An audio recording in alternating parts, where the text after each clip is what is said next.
izin menjawab pertanyaan dari Mbak Meta Yesiani ya, yang bertanya kepada kelompok 7, di dalam suatu kelas akan terdapat macam-macam karakteristik anak.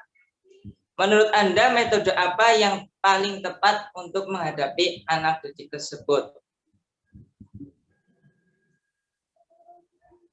Ya, jadi dalam metode pembelajaran, menurut saya sebagai guru juga harus melakukan variasi dalam metode pembelajaran. Tidak cuma metode ceramah saja, misalnya jadi guru cuma ceramah-ceramah saja menerangkan materi, bukan seperti itu. Tapi cara mengajar yang baik, kita harus melakukan variasi sebagai guru, yaitu dengan metode ceramah mungkin digabung dengan metode diskusi. Jadi setelah diterangkan bisa diskusi, atau digabung dengan metode yang lain, bisa metode tanya jawab, metode demonstrasi, dan yang lain. Itu jadi guru harus melakukan variasi dalam metode pembelajarannya. Seperti itu.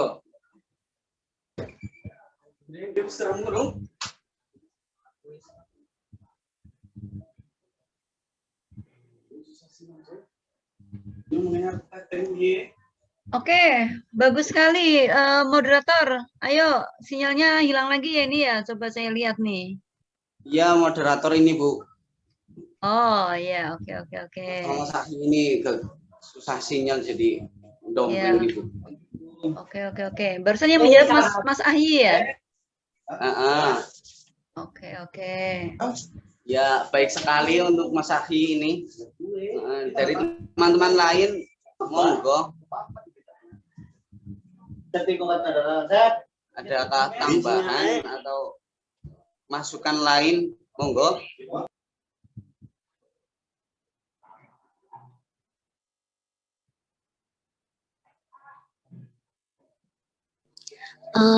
Izin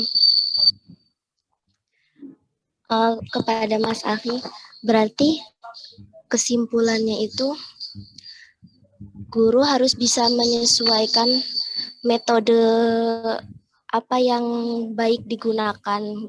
Berarti nggak cuman pakai satu metode aja. Ya, betul Mbak Meta. Jadi harus melakukan variasi dengan metode-metode yang lainnya. Ya. Kolaborasi ya.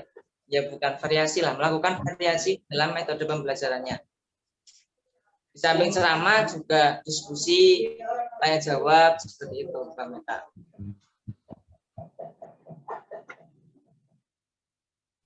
Oke, makasih Mas.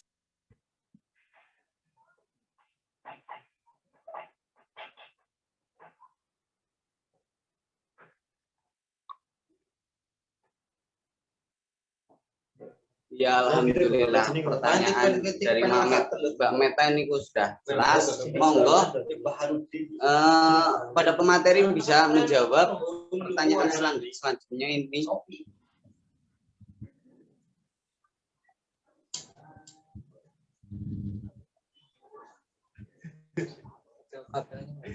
Ada jawab apa ya Ji? Aduh ngomong.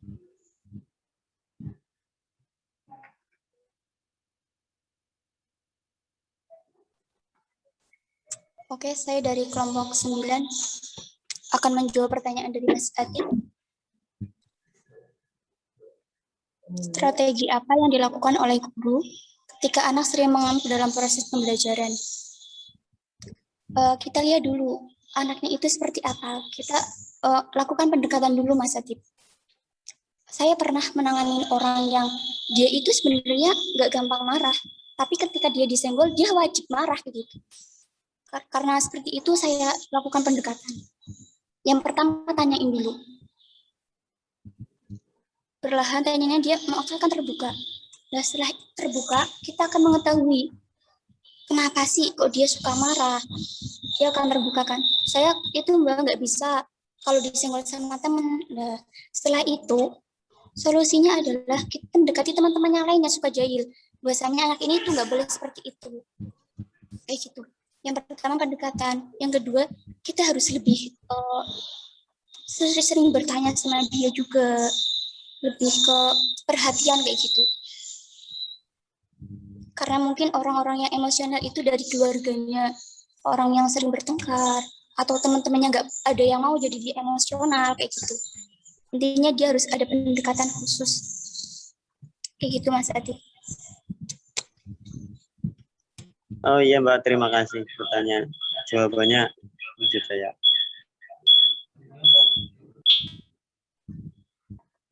Ya, beri setiap kali ada teman yang memberikan tanggapan, pertanyaan, beri apresiasi, Mas, ya, biasakan. Misalnya, good job, good job, good job, good job, good job, yes. Nah, ini salah satu cara ya, bagaimana kita mengapresiasi teman. Silakan, Mas. Oke, Bu. Panjen good job, good job. Iya ya. Ini Mbak Laila mungkin cocoknya jadi psikolog juga ini. Nanti S2-nya lanjut psikologi ya, Mbak.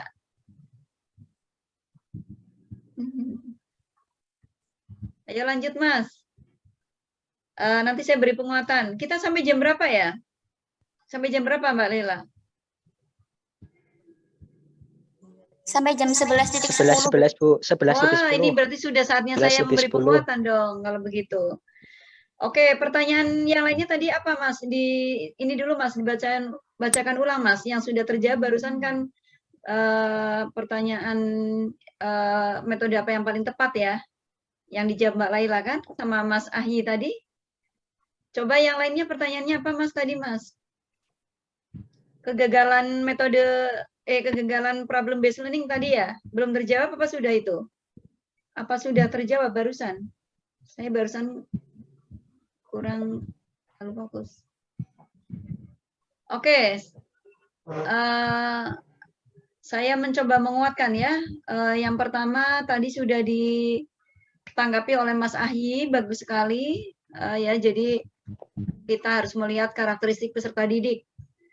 Demikian juga tadi Mbak Laila. Mbak Laila ini lebih pada bagaimana kita itu melihat dulu latar belakang anak seperti apa, penyebab kenapa anak-anak itu nggak fokus, atau mungkin marah, atau dan sebagainya. Mungkin ribut ya sama ya, jadi dianalogikan yang tadi marah mungkin tidak cuma marah, mungkin ada yang ribut, ada yang mungkin tidak respect, atau ada yang diam seribu bahasa, dia papakan nggak mau berkutik gitu ya. Ada juga itu anak-anak yang seperti itu, sampai gurunya bingung, dia apakan ya, dia papakan diam aja. Nah, ini harus dilihat dulu, kenapa bisa seperti itu, didekati ya dengan pendekatan-pendekatan yang sifatnya itu kalau anak-anak usia SD ya mungkin dengan dekapan kasih sayang gitu ya. Seorang anak itu yang seperti itu perlu didekati mungkin di rumahnya, kondisinya seperti tadi yang diceritakan.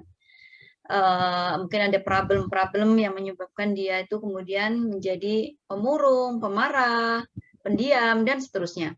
Atau mungkin pemberontak dan pembuat onar gitu ya, pembuat onar di kelas. Ini harus dilihat dulu penyebabnya kenapa. Sedangkan cara penyelesaiannya nanti melihat karakteristiknya seperti tadi Mas Ahyi menyampaikan.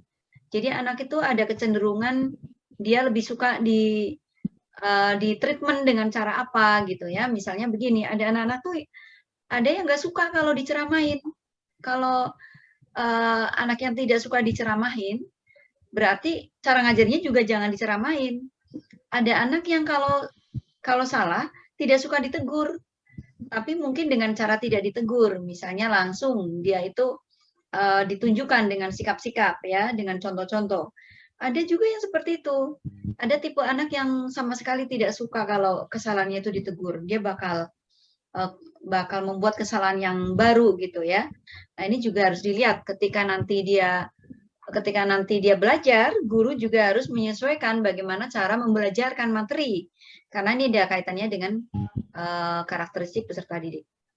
Demikian juga anak-anak dengan karakteristik yang lain, misalnya dia nggak suka dengan berbicara, tapi dia lebih suka menuangkan hasil karya dengan tulisan, dengan gambar, lukisan, dan seterusnya.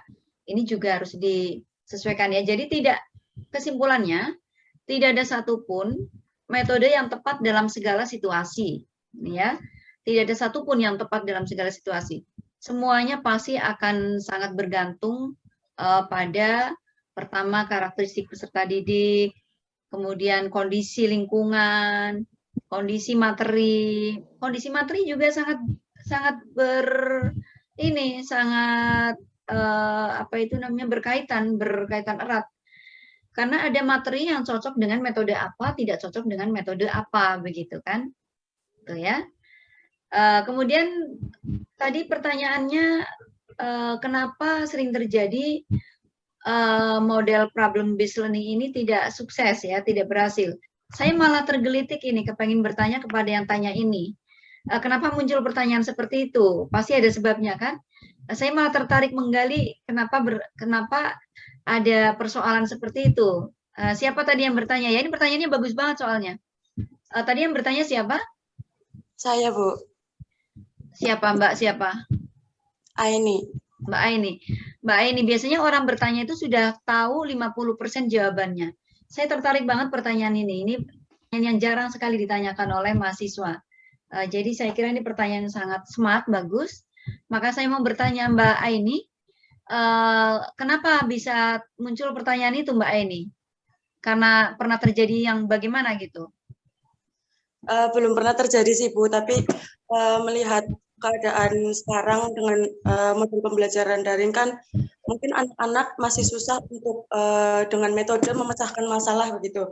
Apalagi tidak bertemu langsung dengan gurunya. Jadi mungkin gagalnya itu di apa loh maksudnya? Gagal yang dimaksud gimana? Gagal yang dimaksud dalam... ya bagaimana anak itu belum dapat memecahkan masalah yang terjadi di pendidikan di apa ya? Jadi ini kan dengan model penyelesaian masalah. Nah, berbasis masalah. Ya, berbasis masalah. Ya, berarti kan anak-anak itu diharapkan untuk dapat memecahkan sebuah masalah kan, Bu. Nah, di sini gagalnya itu adalah mengapa anak-anak itu belum dapat untuk memecahkan masalah seperti itu. Oke, ya pertanyaan yang sangat cerdas ya, bagus sekali. Boleh dong tepuk tangan untuk Mbak Aini. Ya, jadi bagus banget nih. Persoalan yang muncul pada saat pandemi ini kan sangat banyak ya. Jadi persoalan yang tiba-tiba saat pandemi di sesi pertama dulu itu stres yang sangat ya, mungkin level berapa gitu stresnya. Semua orang takut, tidak ada yang tidak takut, pasti semua takut karena sebegitunya ya COVID itu.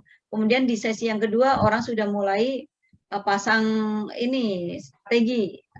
Demikian juga guru-guru sudah mulai memasang bagaimana caranya ini membelajarkan dengan cara yang seperti apa gitu kan. Sampai akhirnya pada tahun yang kedua ini mestinya guru sudah menemukan solusi bagaimana cara membelajarkan anak dengan sebegitu masalah yang banyak di sekitar mereka, sehingga dengan model problem based learning berbasis pada masalah, mestinya anak-anak ini kan bisa mengungkapkan masalah-masalahnya. Kemudian dibantu oleh guru pada saat mereka bertemu baik secara virtual maupun secara mungkin tidak hanya virtual, tapi mungkin ada 1-2 pertemuan yang sifatnya bertemu tatap muka langsung. Atau sekedar mungkin lewat WhatsApp yang paling sederhana ini WhatsApp ya. Dan WhatsApp ini sebetulnya sangat lemah. Kelemahannya itu sangat besar karena berbasis tulisan. Tulisan itu ya tidak banyak menyelesaikan masalah, malah kadang-kadang menambah masalah. Bayangkan, orang mengatakan dengan bahasa tulisan kadang-kadang kan menjadikan salah paham, betul nggak? Sering kan? Sering, ini terutama yang sudah dewasa, yang sudah remaja dewasa begini, bahasa tulisan dengan bahasa langsung kan sering menyebabkan menambah masalah. Makanya kadang-kadang kita berhati-hati dengan menuliskan teks, itu kalau tidak berhati-hati betul dengan intonasi yang berbeda saja, bisa berubah makna, apalagi dengan tulisan yang tidak ada intonasinya, kan begitu. Nah, Bisa jadi penyebabnya itu ya karena kesalahan strategi guru. Jadi guru ketika menghadapi situasi yang seperti ini tidak jeli menangkap situasi ya. Mestinya begini, ketika guru mengajar dengan berbasis masalah ini kan guru-guru itu begini kan anak-anak persoalan yang sesuai dengan materi itu apa yang dihadapi di sekitar mereka itu apa, kemudian di kelas itu didiskusikan. Jadi kelas itu fungsinya untuk mendiskusikan. Sedangkan untuk penyelesaian tugas-tugas dan lain-lain itu di luar kelas. Jadi inilah yang disebut dengan pembelajaran yang sesungguhnya ini namanya flip classroom. Flip classroom itu flip itu kalau mahasiswa itu belajar di fotografi itu kan gambarnya madep ke sana, flip jadi madep ke sini gitu kan? Iya enggak? Dibalik, maksudnya yang dulu pada saat sebelum ada pandemi, sebelum pembelajaran online, semua pekerjaan itu kan di kelas ya, makanya dulu itu ada istilah guru kalau sudah sampai rumah ya sudah tidak ada urusan dengan pembelajaran karena sudah selesai, guru udah nggak mau lagi diganggu gitu ya, kecuali sekolah-sekolah tertentu yang bayarnya mahal, karena membayar gurunya itu mahal, jadi di rumah pun dia masih mau menyelesaikan persoalan murid. Tapi lihatlah sekolah-sekolah negeri, mohon maaf ini, mereka jam kerjanya ya hanya di sekolah. Nah ini yang masih diteruskan pada saat pembelajaran daring.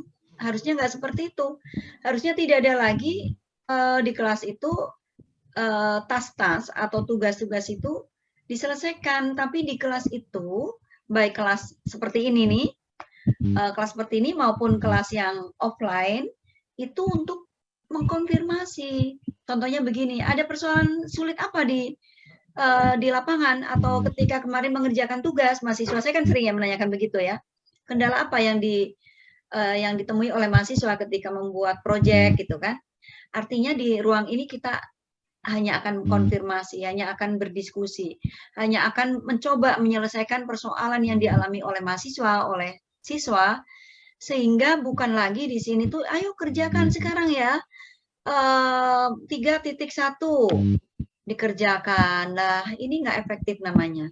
Flipped classroom adalah pembelajaran di mana yang dulu pada saat sebelum musim pembelajaran online, semua tugas ada di kelas, sekarang dibalik, di rumah, di luar kelas. Tetapi di dalam kelas ini dipakai untuk menyelesaikan hal-hal yang sifatnya buntu itu tadi. Jadi dipakai untuk dialog, dipakai untuk konsultasi, dipakai untuk penyelesaian masalah, problem solving, ini seperti itu. Itu ya. Jadi diefektifkan ruang kelas yang ini adalah untuk konfirmasi ya, confirmation. Ini juga yang disebut dengan yang namanya blended learning. Jadi pada masa dulu awal-awal kita dikena musim pandemi itu, pemahaman saya juga begitu ya, karena kita masih belum banyak belajar tentang blended learning. Jadi blended learning itu dulu dipahami sebagai perpaduan antara luring dan daring, di mix gitu ya. Enggak. Setelah sekian lama kita belajar bagaimana blended learning itu, dan kita juga studi banding juga dengan yang dilakukan di luar negeri dan seterusnya, ternyata blended learning itu bukan sekedar itu, tetapi bagaimana menyinkronkan antara teknologi yang ujung-ujungnya nanti kita harus daring karena ini era digital, dengan kesiapan mindset manusia, kesiapan pengetahuan manusia, kesiapan skill manusia, kesiapan mental manusia, dan seterusnya. Pokoknya bagaimana memadukan antara human dengan teknologi, itulah blended. Yang ujung-ujungnya nanti bagaimana pola-pola di daring seperti ini nih, bukan pembelajaran luring dipindah ke daring, tetapi dengan segala strategi, metode yang mestinya berbeda. Makanya tadi saya bilang, ketika kita virtual meeting ini ya bukan untuk menyelesaikan tugas, tapi untuk penyelesaian masalah, problem solving, diskusinya ini bukan bukan pula diskusi yang mengarah pada bagaimana kita itu mengerjakan tugas-tugas ya. Tapi di situ diskusi bagaimana tugas-tugas itu kok sulit, di bagian mana sulitnya, apa yang membuat sulit, kemudian bagaimana cara penyelesaiannya. Nah, itu seperti itu ya. Jadi inilah makna dari problem based learning pada era digital ini. Seperti itu ya, Mbak Aini ya. Bagaimana teman-teman yang lain? Apakah bisa dipahami? Ada masukan lain atau ada tanggapan lain? Silakan. Mas Ahi mau menyampaikan lagi? Mas Ahi silakan mau menyampaikan lagi? Sudah cukup, Bu. Sudah jelas dari Ibu. Oke, sudah cukup ya. Kalau sudah cukup, nampaknya alhamdulillah ya kita sudah di penghujung waktu.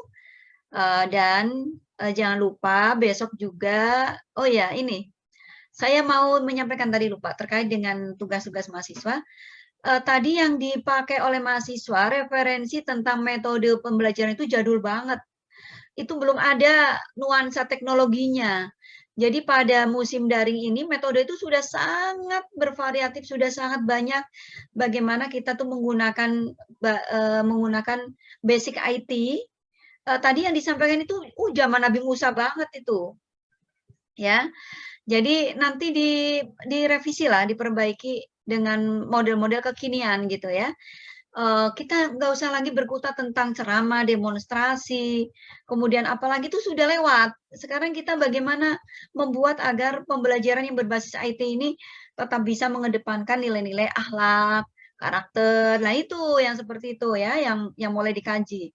Jangan lagi kita bicara berdebat tentang metode-metode yang tadi itu udah lewat, udah nggak relevan lagi dengan zaman sekarang ini ya. Jadi silakan nanti mahasiswa mulai mengeksplor lagi kemampuan untuk mengakomodir metodologi, metode-metode, model-model, strategi yang lebih berbasis IT. Plus minusnya bagaimana agar pendidikan karakter tetap muncul, tetap dominan di sana karena kita ini sedang berada di education in society 5.0. Jadi bukan lagi kita bicara tentang pembelajaran yang tadi itu, udah lewat itu, ya. Oke, seperti itu, baik. Mari, tidak ada lagi nih? Kalau tidak ada, saya akan menutup, tetapi mungkin tadi moderator belum menutup ya, tapi saya nutup dulu biar menutup penguatan saya maksudnya. Oke, saya tutup penguatan saya, silakan saya kembalikan lagi kepada moderator, silakan. Iya, terima kasih Bu Ino, Bu dosen sudah memberi materi yang sudah menyelesaikan problematika masa kini sampai masa dulu sampai masa kini. Alhamdulillah sudah